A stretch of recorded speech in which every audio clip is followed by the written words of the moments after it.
Welcome to the Page 2 podcast, where we uncover the strategies, systems, and tactical decisions that move brands beyond Page 2 and into real visibility across search and answer engines. Today's guest is Anthony Higman, founder and CEO of AdSquire, a Google Premier partner agency managing some of the most expensive keywords on the internet, legal search.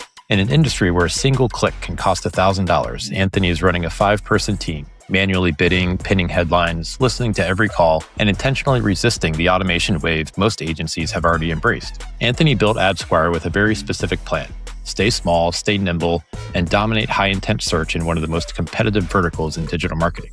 He's setting world records with billboards in Times Square, geo-testing SERPs daily to reverse engineer Google's changes, and managing campaigns where one misstep can burn an entire month's budget in a single click. What we're unpacking in this conversation is bigger than legal marketing. It's about whether manual strategy can still outperform machine learning at scale. It's about what happens when Google removes transparency, expands match types, pushes responsive search ads, and you decide to fight for precision anyway.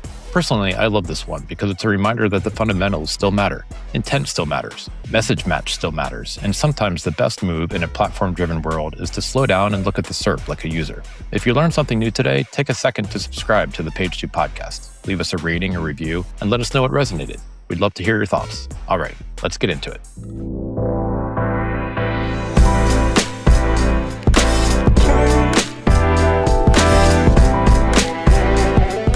Welcome to episode 109 of the Page 2 podcast. I'm your host, John Clark, and I'm joined as always by my partner at Moving Traffic Media, Joe DeVita. Hi. Today, we're joined by one of the world's top 50 PPC experts and the founder and CEO of AdSquire, Anthony Higman. Welcome to the show. Thanks, guys. Pleasure to be here. Anthony, we got to jump right in with this space campaign. We're thoroughly impressed with this idea and having been in so many brainstorming meetings on ways to break out from the clutter. Tell us about the conversation you had with the team when you first came up with this idea. Yep. These are like what we call our big baller moves. We've done several of them. You know, we do legal advertising, so we're always looking for like big moves. Lawyers love big moves. We like being like first and like things that nobody has done yet. So that's what we were looking for. Like, hey, what can we do to be the first at something, and just kind of spitballing ideas. And this one came up, and it actually like wasn't crazy expensive, believe it or not. So we did it. There was a little bit of work involved, but we pulled it off, and it was super cool. Yeah. It definitely sounds like an expensive effort. It does. Yeah. We also love that, like doing things that sound crazy expensive, but are not. So you also set a world record with sort of a banner on a banner, or sort of like a billboard on a billboard in Times Square. This was recent, right? February 2025-ish? So yeah, this one we set the world record for most law firms on a single billboard on the NASDAQ tower in Times Square. Yeah, this one was interesting because we came up with the idea. We were like, okay, another like first, right? Like, there had been most brands on a billboard, but never most law firms on a billboard. So we were like, okay, let's do this one. So we started doing it. We started like getting all of these different logos together and like making this billboard. And then we were like almost done creating the billboard. And then we talked to our lawyers and they were like, you can't do it. Because it wasn't all of our clients. It was just like, that's what I was going to ask. It was just like big law firms. And the idea behind it was, all right, let's put all these law firms up on a billboard and then tag them all in a social media post, like after we do it, to kind of get business and get attention out of it. And our lawyers were like, nope, you can't do it because you're doing it to like get business on their logos. So then we went back and forth with legal, and they were like, well, you could do it just on like the newsworthiness factor, but you can't like mention them in a press release or like tag them in social media. So we went and we did it. And again, it was more for the clout and being first and like just a thing that nobody's ever done before. So also cool. I mean, I have to imagine your current clients definitely appreciated, the quote unquote free advertising for them as well. And even they were all on it. Yeah. Yeah. So I wanted to talk a little bit about your, philosophy in managing paid search. You guys are a Google Premier partner, I think top 3% globally in managed ad spend, which is incredible, but your team is very small. I think most agencies that probably are managing that volume of media spend or I don't know, 20, 50 people. You guys are what, 4 or 5? Yeah, 5. Talk to us a little bit about that decision. Is it, like, how do you manage burnout across the team? Are you very specific in the processes that you have that allow you to be that nimble? How does that work? Awesome question. It's a learning experience for sure. Things definitely break. We definitely do need to work like more on process stuff. I think like having less process in certain places like allows us to be more nimble. Right. We were super surprised by the Google Premier partner status. It just kind of like snuck up on us. Nobody really knows like how Google chooses Premier partners. There's no like set thing out there that they say like this is how you become a Premier partner. We've like talked about it a lot internally. Like how did we get this right? I do believe it is like new business, amount of money like managed, and then retention. And we like slay in all of those regards. So like we keep our clients for a really long time. Like most of them have been here 3+ years. And we do continue to like get new clients, I think, just by like reputation. But yeah, to your question, like my initial goal was to have a small team. I said, like, I want a team of 6 to 10 people and I want 120 accounts. And so, like, we did kind of intentionally choose to be smaller. I don't want to be the biggest agency. It's not my goal yet. It might be, but right now I'm just trying to reach that like initial goal. So, like, we're still hiring. Just hired a new sales guy. And yeah, we have a lot of fun. We do a lot of crazy stuff and like get crazy results that I think kind of keep that momentum going. Your book of clients isn't only in Philadelphia. You'll talk with anyone in the world probably, but mostly the country, I assume. Yeah, so we do actually have a couple in Canada. We have them scattered throughout the United States. We're actually like tapped out in the Philadelphia marketplace. We really try not to take on more than one in an area of like a practice area and a geographical area. It definitely gets difficult. We've had to deal with like some hard conversations and trying to work that out logistically because people do want to advertise with us. But that's like our general philosophy is like we really don't want to like compete against ourselves. I'd rather take an underdog in a market and make them the top one than like raise everybody up to be the same. I was going to ask you about that sort of that conflict. Joe and I worked at Razorfish for many years, and we would often encounter situations where we had the business, right? The agency had to make a decision around what client to go after or take on, depending on what we had under our umbrella already. Have you had to have any of those types of conversations where you sort of have to let one go in favor of something else? Or is it more of a loyalty thing, like you said, where you start with maybe the little guy and you help them become that big law firm?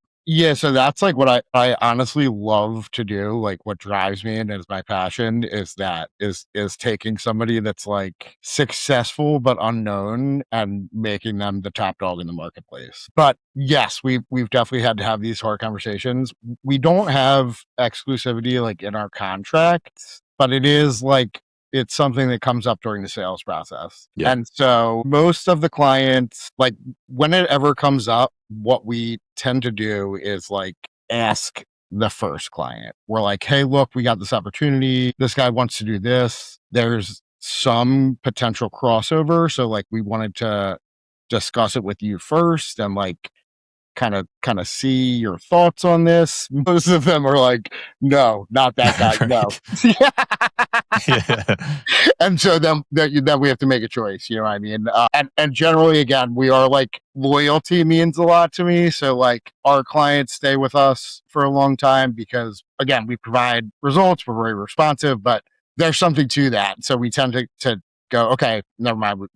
We won't take the opportunity. John and I, we grew up on this expression of 2 is a conflict, 3 is a specialty. So Yeah. I don't know if you, I haven't heard that, but yeah. So we have a lot of real estate clients, but none of them are focused on the same geographic area. So we can take learnings from one, apply it to the other. In your industry, I have to imagine an attorney that focuses on medical malpractice wants to know you've dealt with dozens of businesses like his and you have a set of lessons you can apply to that business immediately. Yeah, for sure. And we deal with all areas of law. Like Our book of business tends to be 80% personal injury just because they're the ones that advertise the most. But I started at a medical malpractice law firm, like in the mailroom, worked my way up to running all of their paid ads. And it's funny though, too, like a lot of times, like we'll get one kind of a firm, like whatever, just a litigation firm or a business lawyer or employment lawyer, whatever it is, they'll start with us like doing that. This is also like a problem that comes up. They'll start with us doing that, and then like all of them want to like expand into other areas, and that's where it gets like even trickier. They'll be like, we'll start with a med mal, and they'll be like, all right, now we want to do car accident. And we're like, Yeah. Creates new conflicts internally, right? Exactly. Yeah. Yep. You mentioned you started in the mailroom, like, I don't know, decades ago when your career was just getting started. Are you still working out of that building? Did I read that somewhere? It's funny. Literally, it's right behind me to the right. I'm like 20 paces from where I started, but now in our own like suite over here. And this building is also just like full of lawyers. And that was like randomly by happenstance. I started this in my home office, like in a little tiny room. And then I was like, I need an office. Like I can't be in my house because there's just like too many things to distract me. Started looking for an office. Lawyer. Actually, I didn't even know he was a lawyer. I found a posting on Craigslist for like a sublease, basically. Went and checked it out, and he was a lawyer, and he was like, "Oh, you know what? This is gonna work out great. I'm gonna give you a discount, and you're gonna market for me." And so, like, immediately it was like a client, and then we got a couple other ones like in the building pretty soon after that. That's amazing. I wanted to circle real quickly back to the philosophy because there was something that I thought was super interesting, which is, and I might get this percentage wrong, it was something like a third of your team's time, or maybe it's your time, you spend literally watching search results for changes, not necessarily in the UI. And having followed you on LinkedIn for the past few months and reading the blog more recently, I think I know one of the reasons why you do this. But take us through, like, what is the value that you get out of that? Because I think, common sense would say, oh, I need to be in the UI, like actually optimizing the account, pulling data. But there's a lot to learn outside of that, right? Yeah. Yeah. So what you said, platform metrics are obviously like very important, but like these days, things are changing so quickly, right? And like, this has kind of always been my philosophy though, is like, if you're just looking at platform metrics, you're missing the bigger picture, basically. I do preach that to the team, and then I'm doing it constantly. A lot of times it'll start in platform metrics. Like I'll see like click-through rate explode in the MCC, like across accounts. And I'll be like, why? Right. Or like conversion rate goes up or whatever, like some kind of anomaly happens and I'll dig into it. It's either that or we're like looking at an individual client and then we're like, okay, this is what it says in account, but like, let's take it to the SERPs and see what's going on. And so we use this tool called Valentine app. It's like a geolocation tool, lets you put yourself like anywhere in the world and then look at the SERP like you're in that area. There's a couple of them, like Bright Local has one too. And then I'll do it like on desktop and on my phone. And we just want to see like what's changing. Why is this anomaly happening? And you can pretty quickly put it together. It'll be like, Google moved ads closer together, or they're testing them in the middle of the page now, or like something changed, or there's AI overviews at the top, or like they're really pushing local services ads. And again, so like it's strategic in that we'll make decisions based off of this. Now it's getting trickier nowadays because everything's kind of becoming more personalized and like what I see isn't what the team sees. So we'll do that too. Like we'll sit around the table and be like, okay, let's all do the search. What do you see? What do you see? What do you see? And kind of like try to find the middle ground to kind of still be able to make strategic decisions. But I do think it helps. And I think a lot of people get too locked into platform metrics and they're like, why isn't this working? And try a bunch of stuff, but it might not be anything wrong with what you're doing. It might be a broader Google change that's happening outside. And they kind of just get like too focused and do a lot of stuff to the account that like might not be necessary. It could be like a temporary blip or like, again, just like a broader change. So that's why we do it. I think that's so important. Joe and I both sort of preach to our team, like if you see metrics going up or down, to your point, it doesn't necessarily mean that there is an impact to performance one way or the other. It literally could be a change to the way that Google's serving results within the landscape of the search result. We've seen that impact click-through rate pretty significantly across SEO, of course. But let's start with when you take on an account for the first time. You're launching a new account campaign. What is sort of the first thing that you do when you're setting up that account? Like a brand new account? Like we're building a new one? Yeah, exactly.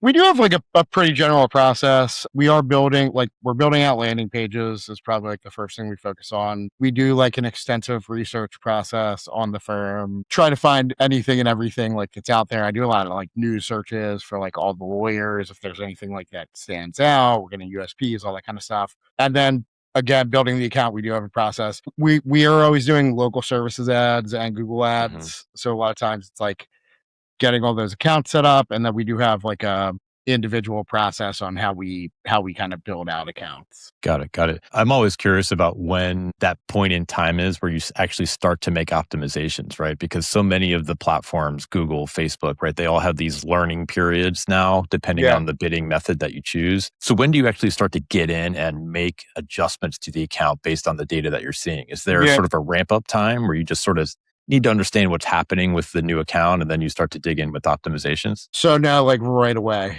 like immediately we're making changes. We are all manual. Okay. So like there isn't really the learning periods that everybody else goes through with manual. And I pray to God they never get rid of it, but they're probably going to.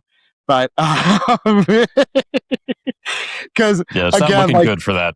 No, I know. I'm like, please, God, please. But, I think everybody, when they decide that they want to market, let's say they're new, or even if they're not new, like they're switching, they don't want downtime in like getting ads up and results coming in. Like they want things fast. You know what I mean? Like everybody does. They're not like, 60 days, no problem. Like, this is the real world. Their businesses, they need leads. So again, like our build process is super fast. We say, sign up. We're going to be ready in 7 to 10 days. And then we launch, and we're trying to get leads coming in like the first 5 to 7 days after that. So like basically 2 weeks, we kick off an account. Probably that day, we're already adjusting bids and like trying to get it moving and trying to find ads serving in the wild. And so manual, like really, again, why I hope it never goes away is it cuts out those learning times, like for the algorithm to make sense of everything. And it lets us get to the top of the page like super quick by doing what we do, looking at metrics inside the platform. And we walk bids up. So like we always start them kind of low, and we're just trying to get them to like the best position, but not like pay crazy for them unless we have to. Right. Yeah, I had a question about that side of it because the legal industry is historically known for, having some of the highest CPCs in the industry. I think, what was it? The mesothelioma keyword was like the highest CPC for many years. How do you think about like managing that budget? Is it really about the starting low with the CPCs and seeing how you can sort of play in that market without having to pay top dollar?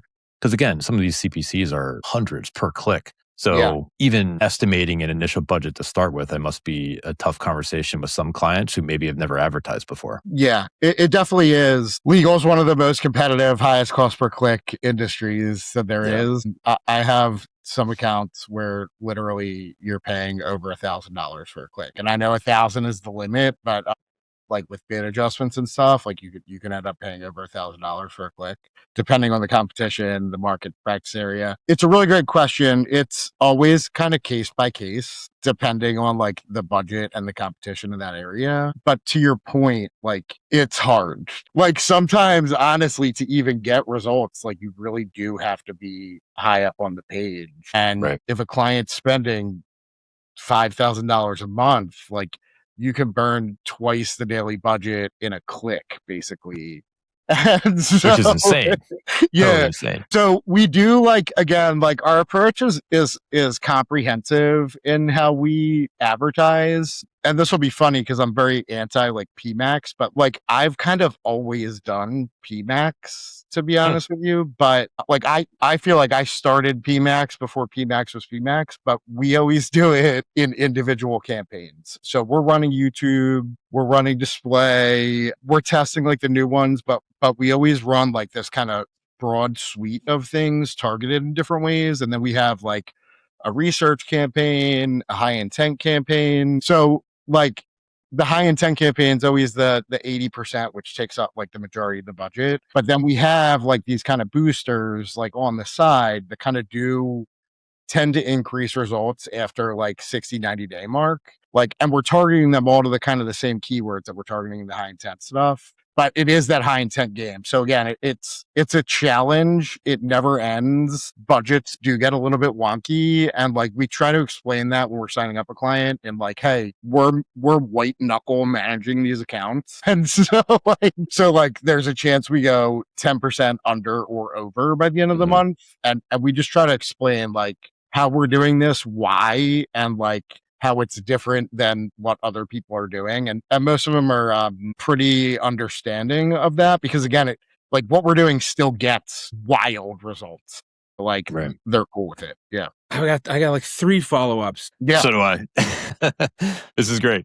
I'm going to go back to the local service ads for just 1 second because it's a pretty like rudimentary campaign management platform. Way less advanced than Google Ads. We use it mostly with home services clients. And I think what we struggle most with is scaling spend. Like, how do we spend more on this platform? Yep. Is it very different in legal because the cost per lead is so much higher? It's not, believe it or not. We also have similar problems with local services ads. Is they only like they can't get past a certain amount of spend. Like there's definitely some things you can do, but again, they don't scale past a certain thing. And I believe this is kind of how Google is showing them. My point to local services ads has always been they're serving for the same keywords that we're bidding on in PPC. So Google can't kill the golden goose for this thing until they can. Right.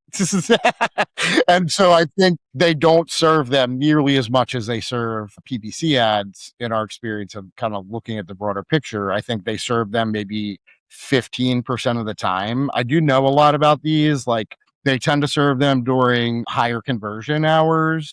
They serve them on more like near me searches. So like these are a couple of things like that we know are happening. But again, it's like 15% of what they serve PPC ads for. I had a couple questions about the way that you approach, PMAX before it was PMAX. You mentioned that you were sort of running across these platforms with independent campaigns. And I was curious if you are using them in sort of a remarketing ladder of sorts. Like, are you using YouTube for maybe the discovery or the research, and then you're using maybe a paid ad to pull them back in or a display ad to pull them back in? Is that how you're sort of structuring that? Or are they really just designed to work independently and sort of the multiple touches over time will sort of lead them to a conversion? Yeah. Awesome question. Yes and no to answer your question is like, so it depends. In like injury law, it's a sensitive ad category, right? So you can't remarket. You just can't. Oh, right. So, so like that's always been a struggle, right? And to answer your question, yes, like the display portion of what we're doing and YouTube, right, to a certain extent, is meant to kind of get around remarketing in a way. Like we're bidding on the same keywords, right? Like we're doing like custom segments, bidding on the same keywords and kind of both these things on YouTube and display. It's difficult though, because like in injury law, it's a short conversion window. Right. So like a lot kind of has to align for these things to work in a remarketing perspective, but it can be a longer window. Like I always like say there's kind of 3 different types of people that like just want to get their things solved. They want to call somebody like that day, people that are doing a little bit more research and people that are doing a lot of research. I think that this works more in that last bucket of people kind of like doing a lot of research, as they may see kind of more of our display strategy and more of our YouTube strategy than those first 2 audiences. But it to us, it's more of a branding play, to be honest with you. Like all law firms brand, they're all heavy brand. I'm sure you guys, same as me, every billboard is a lawyer billboard these days. So again, like we look at it more from that side than a remarketing side. Again, the stars do align sometimes where it does like match up like that. But to us, it's more 80% intent, 20% branding. And just kind of keeping it top of mind on these kind of keywords so it's relevant and just kind of increasing the brand perspective. Most of the campaigns you manage, are they within the Google ecosystem? I think I read that you have a good partnership with Vistar where you can do the digital billboards. Are there other platforms that are typical for you guys? We'll do Meta remarketing. That allows us to get around some of the remarketing. Again, it's like very, very tiny spend. We'll do, if you went to the website, you're going to get remarketing ads. And those are people that are coming in through Google. So we do try to remarket on that side most times. Vistar is an interesting one. We can't sell it, to be honest with you. Interesting. So we love it. I use it all the time. Like we use it for our business consistently. I always keep a digital billboard running at City Hall down here because that's where the lawyers go to court. So like that's always running. And then we like to do like cool stuff with the Vistar thing. So like that's how we got on the NASDAQ tower. That's how we broke the world record thing. We'll do it for clients sometimes. Like we'll put them up on the NASDAQ tower and then like use it as a Google Ads asset, like just get pictures of the billboard. So we like cool. creative stuff with it, but I think it's a hard sell for lawyers unless it's like an event based thing. And then we sold a couple of them with that kind of stuff, like a motorcycle rally or something like that, like something that like there's going to be a lot of people at and they're cool doing the digital ones. Most lawyers want the static ones. And then when they buy static, they get digital thrown in as like a bonus. And so like, it's hard to be like, hey, we could do these digital billboards and like them just buying into digital billboards from us. But again, we like to use it creatively and like always kind of test different things and do cool stuff. We also like every time we hire somebody new on their first day, they're always on a billboard. So like we throw everybody on a billboard and that's cool. It's fun for everybody. That's a pretty cool perk. Like, hey, go take a picture of yourself on the billboard downstairs. Yep. Are you doing any like radius targeting around those types of events, like post-event where you can, I don't know, get device IDs and stuff like that? And I don't know what a big motorcycle event might be, Sturgis or like Daytona. Is that something where you would then work with a motorcycle lawyer to say, hey, more than likely these folks have a really high affinity to owning a motorcycle. Can we serve an ad to this cohort? We've done that in the past. I don't think it's crazy effective, like the geo-fencing thing you're talking about. I think it's way too tiny and not effective, like for the cost. And that we've tried to do creative things like with Google Ads in that capacity too. And I feel like it just is like, it just misses the mark, basically. Yeah. Let's talk about match types. I can imagine that's been a bane of your existence since you started doing this with how expansive exact match, phrase match, broad match, modified, all these different match types. And I think when Joe and I were sort of coming up in this industry, the SCAG approach, right? The single keyword ad groups were sort of like the holy grail of managing for performance, especially for higher cost terms or higher converting terms. Are you using anything like that to sort of manage how you're rolling out ad types? Do you lean into exact match still more than others, or is phrase match sort of where you're, I don't know, investing more of your time now? So to the single keyword ad group thing, we're still trying, but it's almost impossible these days.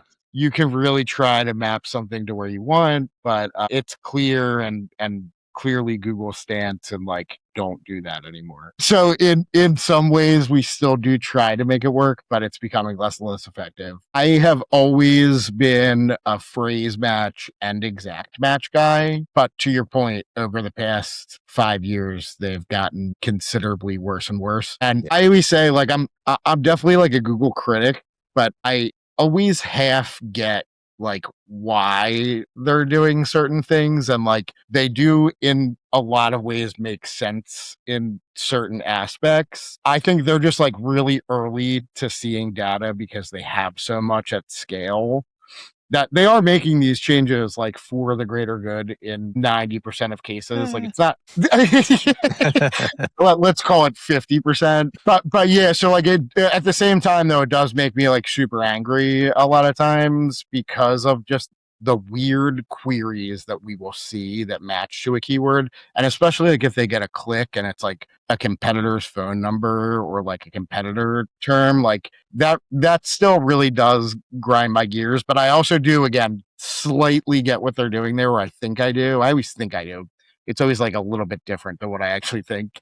I think that like as time goes on and people like search behavior does tend to change, people want things quicker. What Google's trying to do is shorten the gap between when they introduce new brands. So what they know is that when somebody's searching, they're looking at all brands and they're making a short list and they're contacting them. So they're trying to introduce these brands shorter in the cycle, basically. But it still grinds my gears because, again, like the intent doesn't match up all the time. I'm not saying it can't work. It can in some cases, but it'll burn a lot of budget before it works. Like somebody could just be looking for that other brand to call them, and like we're super on our leads. Like we have a person here that's job is literally only to listen to calls and like look at forms. Like that's it. That's their sole responsibility. And so, they'll be like, hey, so-and-so got 4 mistake calls on whatever. And this also helps us actually a lot. Like nowadays, search term visibility is getting blurrier. And I think that's going to also continue. So when this happens and like we get a shout out by the lead quality person, we'll just proactively add those negatives, or we'll like, again, take it to the SERP and do those searches and try to get an ad to trigger. We won't see it in the account. And we'll just like, so like we're like blindly managing campaigns now, but like how we can still basically. I didn't actually have a question prepared for this, but I was curious, like, are you conquesting at all as part of these efforts? Or is that sort of like, given that you're working in the legal space, do you expect a cease and desist letter basically immediately? Great question. So that does happen. Legal's like really big, but it's really small, if that makes sense. Mm-hmm. Like all the lawyers know each other. And so like when somebody sees somebody bidding on their brand, they will reach out to that lawyer and be like, directly, hey, listen, right? Yeah. And be like, hey, listen, can you add the negative? So like you stop bidding on our brand. And like, they still don't understand. I think a lot of people don't like that. What Google's doing there is matching all brands in the entire United States to regular keywords. Right. So that's like definitely creating a lot of confusion. People will reach out and do that. Be like, hey, we saw you're bidding on our brand. And then half the time we're like, no, we're definitely not. It's Google's doing this. But Google does things like just complex enough to where it doesn't make sense to people, no matter how hard you try to explain it. You know what I mean? Like, and then in some cases, yeah, we are conquesting, but it's like, it's a small percentage. It's more like the bigger players that are like trying to eke out as much market share as possible, or like get into the next thing or find like a new opportunity. So it's on the smaller side. I'd say like 5% of our clients do conquesting campaigns, but we do it in some. Got it. I wanted to talk a little bit about ad copy. There's so many challenges with the legal space in general around claims and how you structure the ad in general. But also there's the complexity of responsive search ads and multiple titles and descriptions and sort of relying on AI or automation to sort of pair those together into a format that works well. Also know that you're not super pro automation, right? You sort of like that manual control. We do as well. Talk to us a little bit about how you approach ad copy, both maybe in terms of the messaging, but also how you're thinking about putting ads together that you still have some control and management over. Another great question. We pin everything. So, okay. So I still have accounts and campaigns that have expanded text ads. Actually, they outperform every responsive search ad by 1,000 miles. The cost per conversion, the conversion rates are just like astronomical compared to responsive search ads. When they sunsetted expanded text ads, we said, all right, wait, pause, let's take a break here and think about this. And we made a million different campaigns. Like, yeah, like we basically like took that as a strategy break to be like, okay, let's like build out all these things in preparation for this, which is the only way that we still have expanded text ads running, because like little by little, they've like like you can't copy them or move them anywhere. So like You can't edit them anymore, right? Yeah, you can't edit Yeah. them, you can't do anything. But again, we still do have these running. They slay. The responsive search ad thing has definitely been a struggle, especially with legal. And I think this is like really something that I scream about. I've screamed to Google about. Jenny Marvin, like the ads liaison, like she's super cool and she does like listen and hear out my crazy rants and will kind of chime in about certain stuff. But I think this is a really big problem for legal that Google doesn't understand, or maybe they just don't care about, is that like all of these areas of law are extremely nuanced and different. And this is where responsive search ads just kind of screw it up. What I've seen from a broader perspective is that what responsive search ads tend to do is turn every lawyer ad into the same ad. And so like what ends up happening is like you'll have 15 headlines and descriptions, but all that these responsive search ads turn into is like lawyer name, free consultation. So like that's generally like what happens. And again, you lose a lot there because like when somebody's looking up like medical malpractice lawyer, again, like what makes me angry about it is like the best practice has always been show the person what they're looking for, right? Like whatever the person's typing in, like you want that to be H1, right? And so like what responsive search ads do when you're leaning into that and trying to get like good ad strength is again, you can't pin anything and everything turns into general lawyer ad, which really does like lower results. It brings in like a lot of garbage and clients get upset about this. Okay. And so we are like constantly stuck in this middle ground of like trying to figure out how to get better ad strength by like any means possible, but we can't. And so then that also means generally that like we might pay more on a cost per click than somebody that's not, but it's worth it because the lead quality and the lead specificity is 1,000 times better when we're running them like with the lowest ad strength possible. Right. Are you using dynamic keyword insertion still? Like, is that still really a thing? Nah, we never really have, to be honest with you. I'm not necessarily anti it, but I think that in a lot of cases, maybe I'm a little bit anti it. And this is kind of why I'm anti automation too, anti AI. Again, like I get it. I see the writing on the wall, but like I think that not all the time, but a lot of times it could just not match up. And that's a bad experience and like can still waste money. I know what you can do and how you can kind of limit that. But again, we tend to be very specific and try to limit as much as possible any like weird outliers if we can. Got it. I was curious about your comment around, you can add some boosts in your campaign structure. Does that apply to like day parting and I don't know, device types, or is it based on performance? Yeah, performance. So we do have a process where we're looking at data. And again, since we're still manual, we can still do all this cool stuff, which I love. And it's the same thing that AI is doing in some regards, but in some ways it's a lot different. So we will like after a certain amount of time, review data, review geos, review times a day, that kind of stuff, devices. And we will bit adjust on those things. Where it goes off the rails, I think, is like when you make these bit adjustments, it's gonna lean in towards that, right? Like it's gonna lean in towards it. And same thing that AI is doing. It's going to lean in towards these things like higher conversion times, what devices people are on, what geos people are looking from. And I don't know, to be honest, all of the pieces and how AI is managing this, but I find that like you could do these bit adjustments, they work until they don't work. And then you kind of have to take them off and reset basically because things change, like and the way that you layer in these bid adjustments again does change the dynamics of your campaign and how they spend and all that kind of stuff. So we do have a timed process where we're looking at these things and then we're maybe removing them and recalibrating and kind of getting like back to a baseline to see generally just what the market is before then we again kind of layer them back on.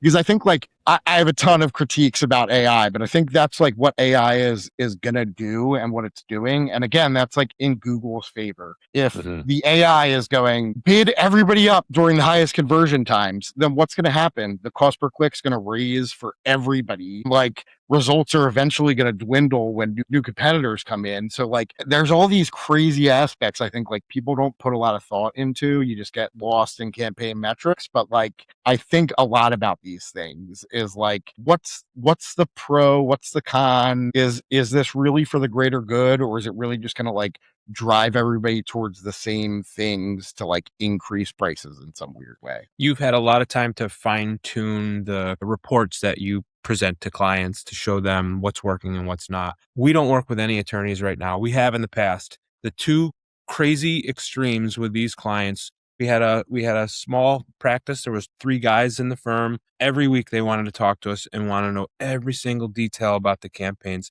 We had another pretty large firm with like 200 attorneys. They would go 3 or 4 months without like taking our call. Yep. So like you got this huge extreme of want to talk to you, don't want to talk to you. You said something really early in this episode that the conversion window is really short. When I need an attorney, I need it now. It's a decision I want to make very quickly. But most of the advertising spend are in these huge branding campaigns that they're not intended to drive a lead that day, right? You're going to spend tens of thousands, hundreds of $1,000s trying to generate awareness for your firm in hopes that you get a call when the time comes. How do you put those together in a report to a client? Yeah. To your point, like we have the same thing. It's so varied in ones that never talk to us and ones that like talked or are like, I don't want to say annoying, but like just want to know everything and like all the things you're doing and why. I love both of them. I think like a lot of times when people like, here's my experience with reporting. And it's funny because we've gone the gamut here in how we report. Like I used to do these crazy reports, like with our little brand guy where I would like introduce a new metric every month and like explain it and like really like walk them through the story. And I took so much time to like build these reports out. And we quickly learned that nobody even opens or reads the reports. And then when they want something, they want something. Right. And so like, that's kind of the balance that we found is like, we try to be open and responsive and like open to meetings and explaining. But now we pretty much automate reports and send them and they still don't open them. When they want something, they want something. When leads are down, they want to talk or like, but also I found like, again, there's like these 2 camps, right? And they're similar. Like a lot of like the smaller clients will want to talk a lot because like they just don't know about it. But generally, and then another side of that is like if results are there, they don't care and they don't want to talk, right? If results dwindle or aren't there, they get nervous and they want to know what's going on. The other side of that coin is like ones where results are there, but they start asking a lot of questions about like how things work is like they're doing really good and they want to know how they can expand it. And so I actually love when people get interested in Google Ads because a lot of them like it's just beyond them. And like, it's really hard to explain to somebody that like just doesn't know this thing, like all the weird stuff involved in it. Right. I say it all the time. Like I literally like can't even explain some of these things. It's just wild. But I do like really like when they get interested. And it is generally because like they got an enormous case or like something cool happened. And it starts that conversation where they kind of like start to nerd out with me on stuff. And then it's like a collaborative process and we come up with like new ideas. But I do find you're right is that like, again, they don't care until they care or they care too much. It is like this wild spectrum, but it's like you said, like for us, it's like 80% of them don't talk to us because we're providing the results and they don't really care. They're just like looking at their dashboards in terms of like business and stuff. Right. And then there are like 20% that really do want to talk all the time and like have new ideas and want to know stuff. But it's smaller. It's the 80-20. I wanted to quickly ask about the transcripts, right? So you're monitoring calls, you're getting all these transcripts in. I think you mentioned somewhere that you use CallRail for your call tracking. Great tool. Are you using any AI to like analyze those calls at scale, or would that fall into some sort of like HIPAA compliance issue? Yeah, so there definitely are like there's consent laws in the United States, but you can just enable a call like a message that tells them the call is being recorded. Same thing with LSA, right? Like LSA for any sensitive ad category, or all of them are recorded and they say something, a whisper message in the beginning. for legal, this is a Google call and it's not attorney-client privileged, right? Call rail, again, we do like if it's a two-party consent state, this is being recorded for quality assurance. The AI stuff in call rail is cool. Some of our clients have call transcription. We give clients call rail. We always pay like the base costs included in our management fee, but transcription's expensive. So we don't have transcription on literally most of the accounts. I also think, again, like AI, there's a lot that's cool about it, but I think that a lot, when you automate something, you stop paying attention to it. So like with transcriptions, like with like notes on a web, on like a meets call, right? Like, I don't know, do you really go back and look at them most times? Like, probably not, right? Like, it's a good like backup to have, but I think like when you automate stuff, you kind of really do stop paying attention to it, and weird things can happen in certain situations. So again, we're like human first. So like, so our QA person is literally listening to calls and like taking notes and like passing those along to us. And I think like it's super awesome and kind of elevates us above other people that aren't paying as much attention to this. We don't leave it to the clients because like, obviously they can listen to their calls, but like what our QA person will point out is like, hey, so-and-so got a new receptionist and they're doing this. Or like, hey, ABC law firm didn't answer calls for the last 3 days. So like all these little things, or like just little weird stuff is like what they'll point out, and we'll pass that on to the client and they love it. They're like, oh my God, thank you so much for pointing this out. And we do it like early. So like it just catches stuff before it has a chance to snowball and affect their lead quality. And again, I think it's important because like you can get a business a ton of leads and they can drop the ball and then still blame it on you somehow weirdly. So like, yeah, it's something I've learned over the years is like, you have to be just as worried about lead quality as they are, because there's just so many things that can happen. One of the first rules is answer the call immediately and or call back like immediately, right? Like it's that speed to conversation that really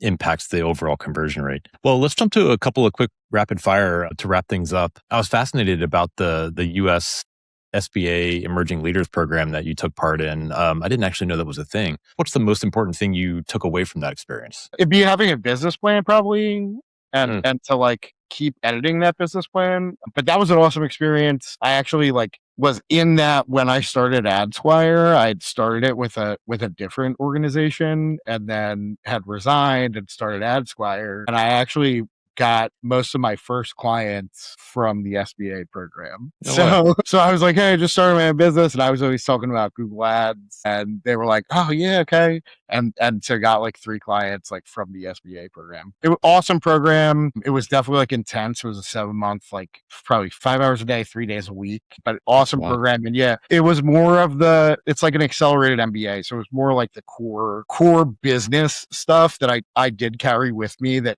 has kind of helped me like structurally, and like it was hiring, all that kind of stuff. But yeah, it helped me a ton. And I would say probably the biggest thing is like planning, having a plan, editing that plan. Was there a decision you made early with AdSquire that you think you're still reaping the benefit from today? Just the plan again. So like, I haven't reached it yet, actually, which is funny. We're like so close to reaching the first goal. We're 5 years in. I thought I was going to do it in 2 years was like the plan. So we've had to edit the plan a couple times, but having that plan, having that goal, again, I don't know what I'm going to do once I've reached that goal. I'm going to, reevaluate and kind of decide what the next step is. But like my eye is on the prize. It's all I think about is reaching this one goal, and I'm definitely going to do it, and super soon. Is there a bad decision you made early with AdSquire you're still learning from? Yeah, actually, that's a good one. Don't do business with friends. Friends as clients or friends as partners, or both? Partners, yeah. So I had like minority partner in the beginning who was a friend of mine. I'm not saying like it's impossible to do. I think a lot of people do make it work, but there's always this weird kind of power dynamic. And like, unless you're 100% aligned on literally everything, it's never going to work out. And so I found that out fast, and honestly, like that was kind of a hard one to recover from. Definitely like put me in some weird trouble, but I'm not friends with the person anymore too, which is like kind of the biggest loss. He was a good buddy of mine, and now like we hate each other. So that's the one thing. There's a great book, The Hard Thing About Hard Things, if you haven't. I haven't. I'm going to check that out. What's the best ad extension for legal businesses? My favorite is call outs, actually. Okay. And then curious about impression share for branded terms. Do you target like 90%, 95%, 100%? Yeah, like ideally, I want to own brand. I think, again, it's getting weirder and harder with what Google's doing. And then people that do bid on your brand. So my main goal, again, I want to show up more than everybody else. It's not necessarily a search impression number that I have in mind. I just want to be the highest search impression share. And then depending on like what those dynamics look like, if somebody is bidding, then we just always want to be the number one thing that shows up. Got it. All right, last one in this section. Coca-Cola or Pepsi ads? Which one is better? Coca-Cola, but I don't know. The AI stuff is kind of giving me weird stuff. Oh, yeah, that's right. Yeah. But it's actually Coca-Cola is the reason that I am in marketing at all. My dad used to like buy us the old school Coca-Cola bottles when we were little, like at this hardware store. I was always fascinated by just that bottle. Like the bottle is so unique that it's like a brand. It's a brand identity thing. And then like I had, when I was a kid, then like kind of through that, I had always like collected Coca-Cola memorabilia because I was just fascinated by what they did with their brand and like how it was like this tradition and like, again, just the different brand perspectives of that, and collecting it is what got me into marketing in the first place. It is incredible. Like something so commonplace as a bottle, like you see that structure and you almost automatically associate it with Coke. It's pretty incredible. Well, Anthony, this has been amazing. Thank you so much for being so candid and taking us through your process. Let our listeners know where they can find you and if you'll be speaking anywhere next. Absolutely. So on social media, I'm just Anthony Higman on every channel. I'm probably most active on Twitter and LinkedIn. They can also find us at our website at squire.com. And then I need to get on that, actually. I do want to get more speaking gigs this year, but we've hit this weird kind of like crazy busy time to where like it's really hard for me to do those. They're time consuming when you like do the speaker series. But I do have a goal and I want to probably speak at one or two more this year, but I don't know what they're going to be yet. Okay. Well, we'll put those links in the show notes. And thanks again for joining us on the Page 2 podcast. And for the listeners, if you enjoyed the show, please remember to subscribe, rate, and review. We'll see you next week. Bye-bye.